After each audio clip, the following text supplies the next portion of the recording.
আল্লাহ শুকরিয়া আদায় করছি যে আল্লাহ তাআলা আমাদেরকে তার ফরজ ইবাদত সালাতুল জোহরের নামাজ জামাতের সহিত আদায় করার তৌফিক দিয়েছেন। এই জন্য আমরা সবাই আল্লাহ তাআলার শুকরিয়া আদায় করি আলহামদুলিল্লাহ।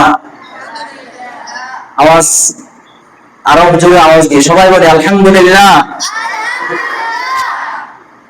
আল্লাহ রাসূল সাল্লাল্লাহু আলাইহি সাল্লামের একটা হাদিস অত্যন্ত গুরুত্বপূর্ণ। হাদিসটি বুখারী এবং মুসলিম শরীফে হাদিসটি বর্ণিত হয়েছে এবং সাহাবীদের মধ্যে সবচেয়ে বেশি তিনি হাদিস বর্ণনা করেছেন আবু হুরায়রা রাদিয়াল্লাহু তাআলা হাদিসটি বর্ণনা করেছেন।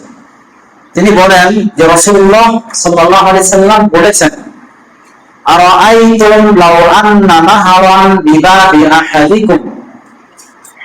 রাসূল সাল্লাল্লাহু আলাইহি সাল্লাম বলেছেন যে তোমরা কি মনে করো, তোমাদের মতামত কি, যদি তোমাদের বাড়ির পাশে কোনো পুকুর থাকে অথবা নদী থাকে এবং ওখানে যদি কেউ কুল্লা ইয়াউমিন খামসান ইয়াগতাসিলু ফীহি কুল্লা ইয়াউমিন খামসান, ওই পুকুরে অথবা নদীতে কেউ যদি দৈনিক 5 বার গোসল করে, ভালো করে সাবান দিয়ে ভালো করে কেউ যদি 5 বার গোসল করে, রাসূল সাল্লাল্লাহু আলাইহি সাল্লাম বলেছেন এই বিষয়ে সাহাবীদেরকে জিজ্ঞেস করলেন যে এই বিষয়ে তোমাদের মতামত কি, তোমরা কি মনে করো ওই ব্যক্তির গায়ে কোনো ময়লা থাকা বা গামের দুর্গন্ধ বা শরীরে কোনো ময়লা থাকার কোনো সম্ভাবনা আছে কি, তোমরা কি মনে করো? কেউ যদি 5 বার গোসল করে দৈনিক, তার শরীরে কোনো ময়লা থাকার সম্ভাবনা আছে? সবাই বলো না আছে? যারা চুপ করে আছে তোমরা কি আছে? আছে পক্ষে? তাহলে কেউ যদি 5 বার গোসল করে, কারো গায়ে কোনো ময়লা থাকতে পারে? কোনো দুর্গন্ধ থাকতে পারে? পারে না। তোমরা যেমন জবাব দিছো না, রাসূলুল্লাহ সাল্লাল্লাহু আলাইহি সাল্লামকে প্রশ্ন করছেন, রাসূল সাল্লাল্লাহু আলাইহি সাল্লামের সাহাবীরা তোমাদের মতে করে একই উত্তর দিয়েছে।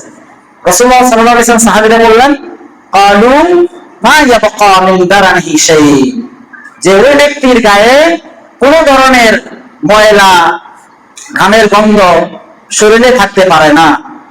তখন রাসূলুল্লাহ সাল্লাল্লাহু আলাইহি সাল্লাম বলেছেন, ফাযালিকা নিসফুস সালাওয়াতিল খামস ইয়ামহুল্লাহু বিহিল খাতায়া, এটা হলো 5 ওয়াক্ত নামাজের উদাহরণ।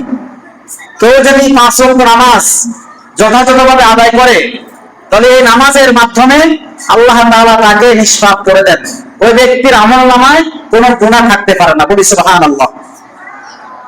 তো যেমন 5 ওয়াক্ত নামাজ আল্লাহ তাআলা প্রত্যেক মুসলমানের উপর ফরজ করেছেন, কেউ যদি 5 ওয়াক্ত নামাজ যথাযথভাবে আদায় করে, তাহলে ওই ব্যক্তির আমলনামায় কোনো গুনাহ থাকে না। ইয়ামহুল্লাহু বিহিল খাতায়া, এই নামাজের বিনিময়ে আল্লাহ তাআলা তার গুনাহগুলো মাফ করে দেন।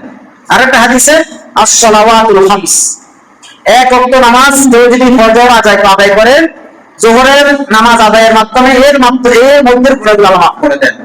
আবার কেউ যদি যোহর নামাজ আদায় করে আবার আসরের নামাজ আদায় করলো, তাহলে যোহর এবং আসরের মাঝখানে যে গুনাহ আল্লাহ তাআলা মাফ করে দেন। আবার কেউ আসর আদায় করলো, আবার আসর মাগরিব আদায় করলো, মাগরিব পড়ার মাধ্যমে এই দুই মধ্যবর্তী সময় আল্লাহ তাআলা গুনাহ মাফ করে দেন। আবার কেউ যদি এশার নামাজ আদায় করলো, তাহলে মাগরিব এশার মাঝে আল্লাহ তাআলা এই গুনাহ মাফ করে দেন। আবার কেউ যদি এশা পড়ার পরে রাতে ফজরের সকালে উঠে ফজর নামাজ আদায় করে, আল্লাহ তাআলা এই রাতের মধ্যে তার যদি কোনো গুনাহ হয়ে থাকে আল্লাহ তাআলা মাফ করে দিবেন। এই গুনাহগুলো হলো সগীরা গুনাহ। কি গুনাহ? সগীরা মানে ছোট গুনাহ, আর ছোট গুনাহগুলো আল্লাহ তাআলা মাফ করে দেন নামাজের মাধ্যমে। আর বড় গুনাহ যেগুলো কবিরা গুনাহ, এই সব গুনাহের জন্য তওবা করতে হয়। কি করতে হয়? আল্লাহর কাছে খালেস ভাবে তওবা করতে হয়। তওবার বিনিময়ে আল্লাহ তাআলা গুনাহ মাফ করে দেন। তাহলে আজকে থেকে আমরা 5 ওয়াক্ত নামাজ সবাই আদায় করব তো ইনশাআল্লাহ? ইনশাআল্লাহ। আবার সবাই জোরে বলো আদায় করব তো ইনশাআল্লাহ? আল্লাহ তাআলা আমাদের সকলকে 5 ওয়াক্ত নামাজ যেন আমরা জামাতের সহিত, ছেলেরা তোমরা জামাতের সহিত তোমাদের বাড়ির পাশে যে মসজিদ, ওই মসজিদে গিয়ে তোমরা যথাযথভাবে আদায় করবে। মেয়েরা তোমরা বাসা বাড়িতে সুন্দরভাবে 5 ওয়াক্ত নামাজ সময় মতো আদায় করবে। আল্লাহ তাআলা আমাদের সকলকে 5 ওয়াক্ত নামাজ যেন আমরা যথাযথভাবে আদায় করে আল্লাহ তাআলার প্রিয় বান্দা যেন আমরা হতে পারি। আল্লাহ তাআলা আমাদের সকলকে তৌফিক দান করে বলি আমিন।